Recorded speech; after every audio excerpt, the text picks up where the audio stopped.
Eu quero te saudar com a paz do Senhor Jesus Cristo. E quero já dar início fazendo uma pergunta para você. É possível provar pelas Escrituras Sagradas que a igreja ela não passa pela grande tribulação? Outro detalhe. É possível provar pelas Escrituras Sagradas que a igreja ela não passa nem o primeiro período da grande tribulação. Ela é arrebatada antes, até mesmo do primeiro período, que segundo as Escrituras, 3 anos e meio é a falsa paz, e 3 anos e meio depois é a ira de Deus sobre a terra. Alguns ensinam que a igreja de Jesus Cristo, ela entra no primeiro período da grande tribulação, chamado falsa paz. Mas eu quero provar pelas Escrituras que ela não entra no primeiro período. Ela é arrebatada até mesmo antes do primeiro período. Vamos lá. Abra sua Bíblia em 1 Tessalonicenses, capítulo 4, versículos 16 e 17. Está escrito assim: porque o mesmo Senhor descerá do céu com alarido, com voz de arcanjo e com a trombeta de Deus. Os que morreram em Cristo ressuscitarão primeiro, depois nós, os que ficarmos vivos, seremos arrebatados juntamente com eles nas nuvens, a encontrar o Senhor nos ares, e assim estaremos sempre com o Senhor. Amém? Então vamos lá. Nós percebemos que o arrebatamento da Igreja de Jesus Cristo não é uma linha de pensamento de uma dominação. Não sei se você concorda com isso. A doutrina sobre o arrebatamento da Igreja não pertence a uma dominação. E você vai perceber também que o assunto, ele não foi produzido pela mente do apóstolo Paulo. Também não. Segundo as Escrituras, este assunto foi Jesus Cristo, nosso Senhor, quem ensinou sobre ele. Vamos provar isso. 1 Tessalonicenses, capítulo 4, versículo 15. Olha o que está escrito. Dizemos-vos, pois, isto pela palavra do Senhor. Amém? Então não é uma doutrina de um pensador, de um escritor, de um pregador, de um ensinador. Não é. Tá certo? Nós entendemos que essa doutrina, ela não foi produzida por uma mentalidade humana. Não é uma doutrina que uma dominação formou e por ter formado, defende essa linha teológica. Não é. Já provamos aqui. Então vamos finalizar esse assunto para nós não falar mais sobre isso em um clima de desentendimento, tá certo? Vamos lá. Primeiro, porque o mesmo Senhor descerá do céu com alarido. Presta atenção, porque alarido não está em concordância com a vinda de Jesus Cristo para Israel. Alarido é confirmadamente para a igreja de Jesus Cristo. Segundo, porque o mesmo Senhor descerá do céu com voz de arcanjo. Preste atenção também nesse detalhe, porque voz de arcanjo também não está em concordância com a vinda de Jesus Cristo para Israel. Vamos para o terceiro ponto. Porque o mesmo Senhor descerá do céu com a trombeta de Deus. Presta atenção nisso também, porque a trombeta de Deus também não está em concordância com a vinda de Jesus Cristo para Israel. Vamos lá. Tudo isso que eu acabei de dizer está relacionado com o arrebatamento da igreja, tá certo? Os que morreram em Cristo ressuscitarão primeiro, veja bem. Esse tipo de ressurreição não acontece na vinda de Jesus Cristo para Israel.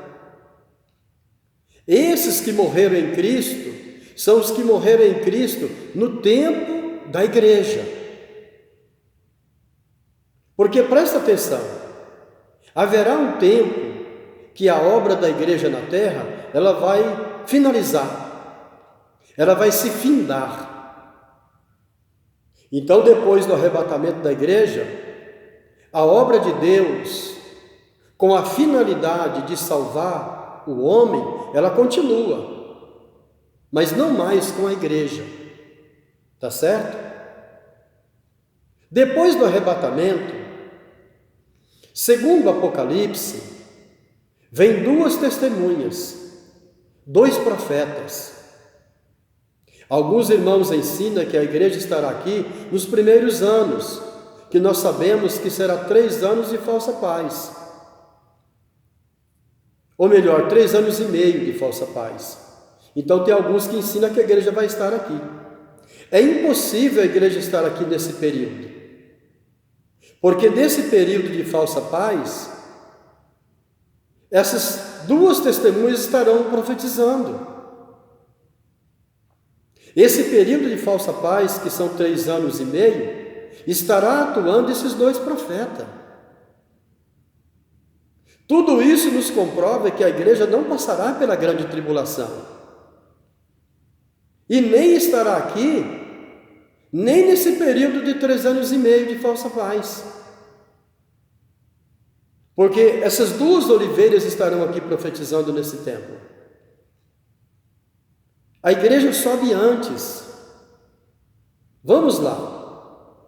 Apocalipse capítulo 11, versículo 3, olha o que está escrito. Dentro desse período de 3 anos e meio de falsa paz. Darei poder às minhas 2 testemunhas e profetizarão por 1260 dias, vestidas de saco. Percebam, só se a pessoa não quiser mesmo entender. 1260 dias equivale a 3 anos e meio. A igreja não está aqui. Quem está atuando são as 2 oliveiras, os 2 profetas. Vamos lá. Apocalipse capítulo 11, versículo 4 e 5. Olha o que está escrito. Vamos terminar já. Estas são as 2 oliveiras e os 2 castiçais que estão diante do Deus da terra. Se alguém lhes quiser fazer mal, fogo sairá da sua boca e devorará os seus inimigos. Olha, isso significa que nada pode atrapalhar eles de pregar nesse período de 3 anos e meio. Nada pode atrapalhar eles. Apocalipse capítulo 11, versículo 5. Dá uma olhada. Se alguém lhes quiser fazer mal, importa que assim seja morto. Presta atenção. Esses têm poder para fechar o céu, para que não chova nos dias da sua profecia.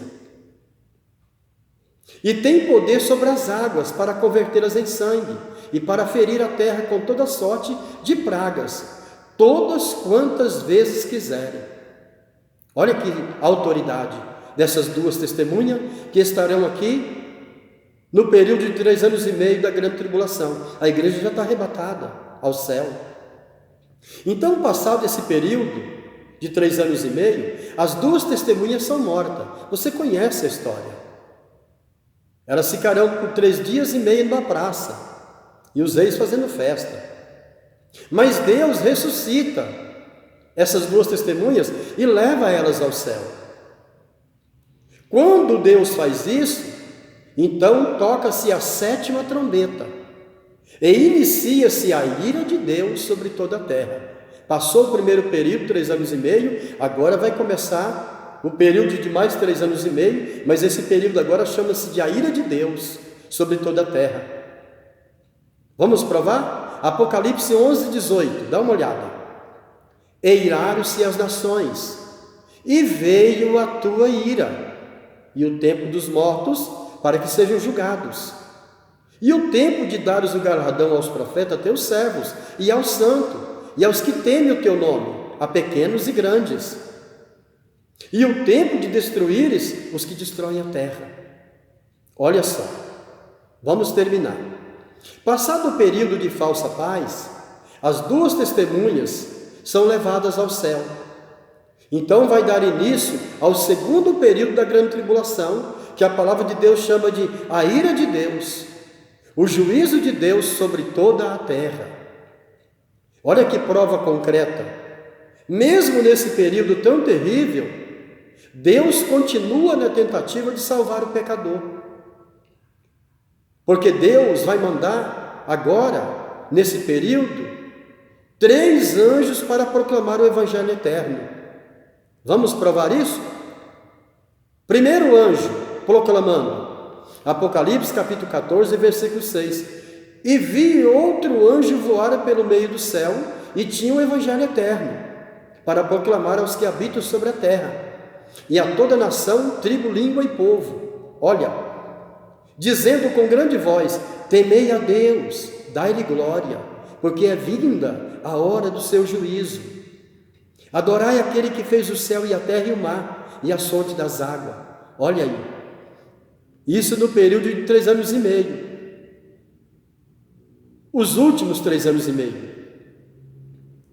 Segundo anjo proclamando, Apocalipse capítulo 14, versículo 8. E outro anjo seguiu dizendo: caiu Babilônia, aquela grande cidade que todas as nações deu a beber o vinho da ira da sua fornicação. Vamos para o terceiro anjo para a gente terminar. Terceiro anjo proclamando, Apocalipse capítulo 14, versículo 9. E seguiu-os o terceiro anjo dizendo com grande voz: se alguém adorar a besta e a sua imagem, e receber o sinal na sua testa ou na sua mão, também esse beberá do vinho da ira de Deus, que se deitou, não misturado, no cálice da sua ira. E será atormentado com fogo e enxofre diante dos santos anjos e diante do Cordeiro. Amém? Então veja bem que extraordinário. A igreja não passará pela grande tribulação. Ela não estará presente aqui nem no primeiro período de falsa paz, conforme muitos homens, até mesmo de fama, ensinam. E dominações de nome ensinam assim errado. Mas a palavra de Deus aqui está provando que isso não acontece. A igreja de Jesus Cristo, ela é arrebatada da terra antes de tudo isso. Jesus desce nos ares e o Espírito Santo faz o encontro entre a igreja e ele, nos ares. Os mortos ressuscitam primeiro, e os vivos é transformado e arrebatado a encontrar com o Senhor nos ares. Amém? Deus te abençoe, em nome de Jesus Cristo.